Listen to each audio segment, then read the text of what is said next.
What's happening? What's happening? What's happening? Of course, you know it's your boy B-Hot Radio Shout in, stepping in the building. I got a friend and family member of the show off in this thing. Rich homie Monta, what's good with it, boss? B-Hot, what's happening, gang? What's going on, man? Man, but I mean, I see you over there still counting money. See, that's what the issue is. You got so much business going on. You got to have 5 phones? About 4. 4 to get you right, man. Come you know on, what I mean, man. Come on. But I mean, you know, we got to get straight to it, though, Tay. I mean, how have you been doing lately, sir? You know, I feel like as a man, you know, we always feel like we got to say we okay, but I haven't been okay.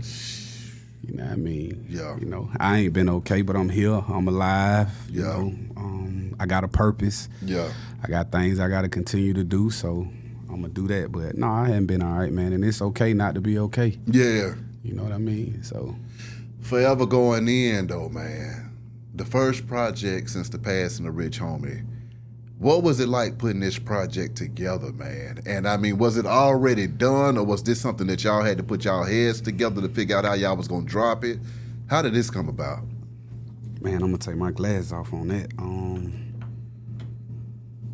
The project was done. 23 songs. Yeah. We was gonna drop it. We were tentative to drop it around his birthday as a gift to his fans before he passed. Yeah. You know, man, we started getting, people that don't know, we started going through our emotions with Quan. Yeah. Over the years, people already knew we had a situation where Quan to make a promise and he wouldn't keep it. Yeah. You know what I'm saying? So a lot of the stuff is based on promise I would never start going in, forever going in. Yeah. And I promise, you know, promise. Quan had this thing where he'll go in these real dark spaces, man. And I couldn't say what the dark spaces would be. Yeah. You know, none of us could. You know, Yeah. we can only assume certain things was going on in his life or whatever. We would always be able to see him in both lights Yeah. that people wouldn't. So, you know, he was real strong on his music. Like, hey, man, I'm ready to drop, but. Yeah. And I'm like, man, Quan passed on the 5th. I talked to Quan Monday. I talked to him Monday. He had just came back from El Dorado, Arkansas. Mm-hmm. And we briefly went over, you know, he was at the airport about 1 o'clock.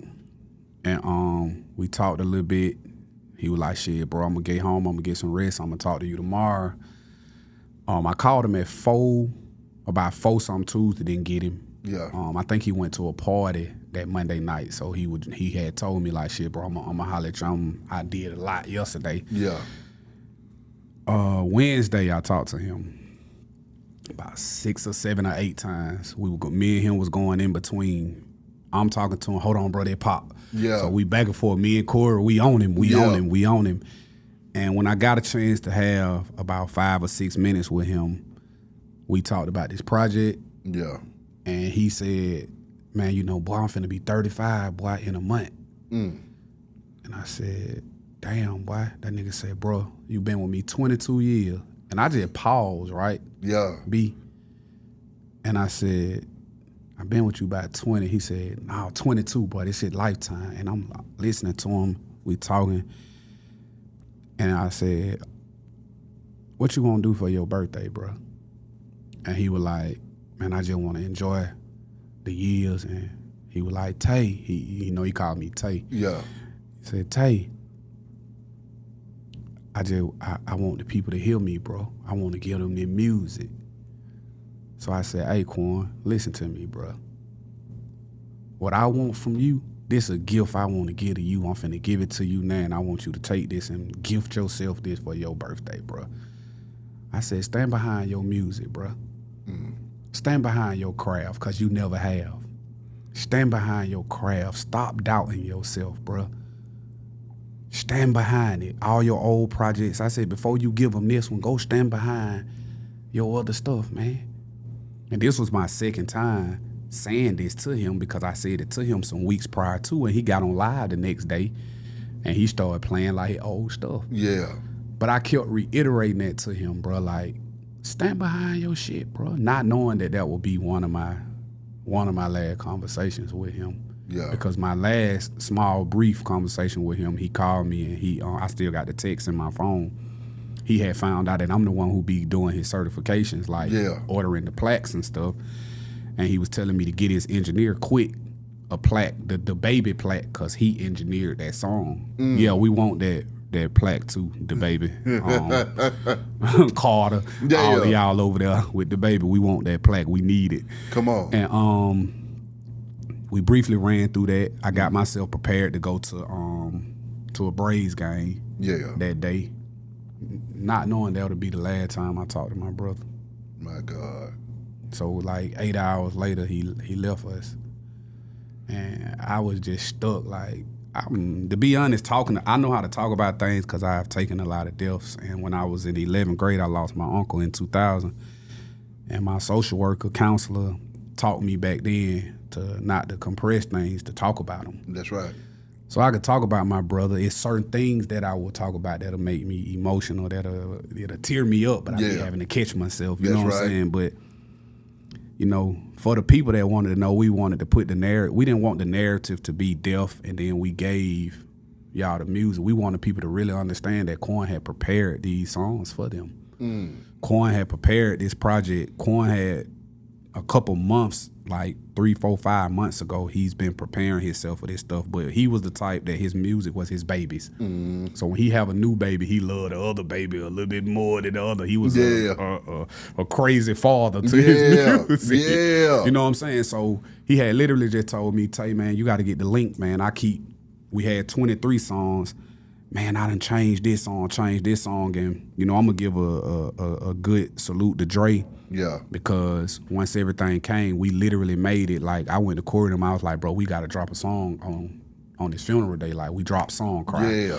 You know what I'm saying? I went, did everything we need to do to drop that. We just started pushing the umbrella like, hey, man, the people really need this. Quan wanted this. This is what he wanted. You know, when people die, man, everybody got a conversation they had with a person. Yeah. I don't even like to talk about some of the stuff I used to talk to the brother because he ain't here to tell y'all we talked about that. And I ain't a superficial nigga. I ain't a hypochondriac. Yeah. I ain't none of that. You know what I'm saying? I literally live in my truth. You know what I'm saying? I literally stand in my truth, and you know, when I talk about something, it's face card value. It ain't no bullshit in this shit, you know. Quan got an interview where he like, Monta got all the story. Hell yeah, I got a lot of them. All them motherfuckers true. Yeah. I don't do no superficial making up shit. I don't do none of that. This what it is when you get me. So to talk about my brother and to tell people like, this the narrative. You know what I'm saying? We pushing what he wanted.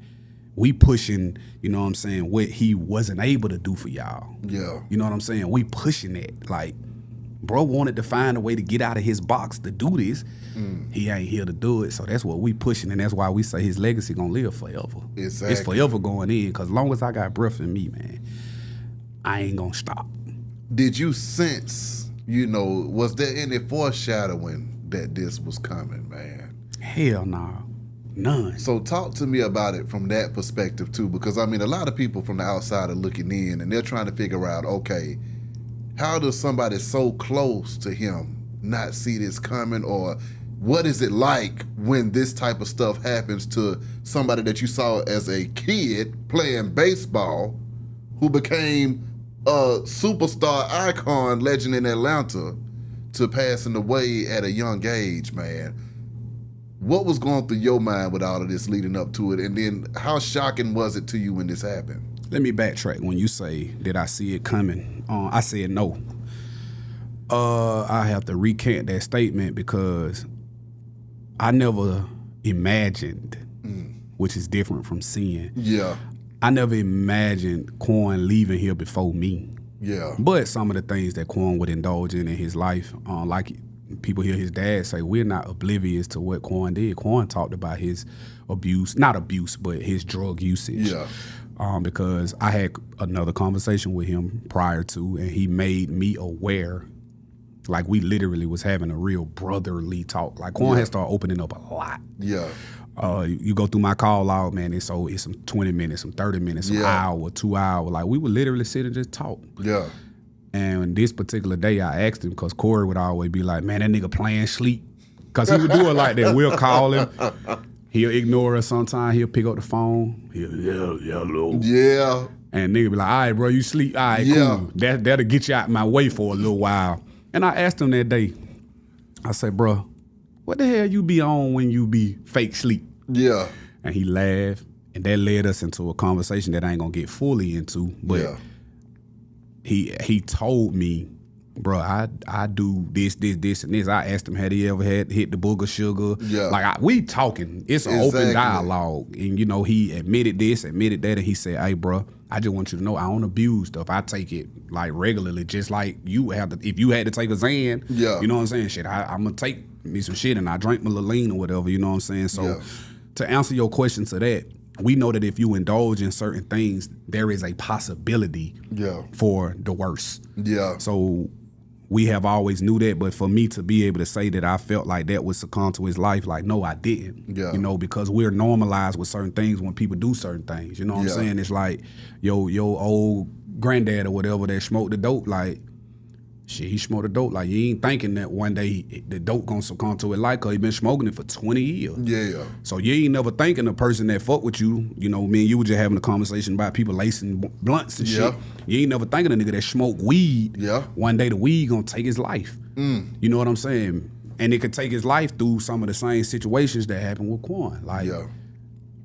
Quan ran up on something that he didn't know. He was doing his normal things, and it took his life abruptly, all of a sudden, and left us in a frenzy. So, you know, for me, it's I never expected it. I still haven't woke up from the dream of my little brother. Like, Quan wasn't my artist or none of that. Quan was my brother. Yeah. You know what I'm saying? Through the thick, through the thin, I never seen this day, and I still don't see it. When I look at the tattoo on my arm and the chains, and that's normal stuff for me. Yeah. I'm never thinking like, damn, I can't talk to my brother no more. Yeah. Like, I gotta go stand in front of the wall and see my brother. And I told you on the phone the other day, we was talking about an ATL legend. Yeah. And I said, bro, I'm gonna tell you something when we get on air Yeah. that's weird. Like, I gotta go stand next to him and Rico. They buried next to each other. Are you serious? They in the wall, right, literally next to each other. My God. So that's a double whammy because I knew Rico. Yeah. You know what I'm saying? I remember having a conversation with Rico back in the day because Future, I had a lot of run-ins with Future through one of my cousins being on the block, like my cousin Noon. Yeah. And him was partners. Yeah. And me, Future, Quan, we would do throwbacks, and I would see him, you know what I'm saying? And he probably remember some of this stuff. People don't forget certain things in their life when they run across certain people before they get where they at. Yeah.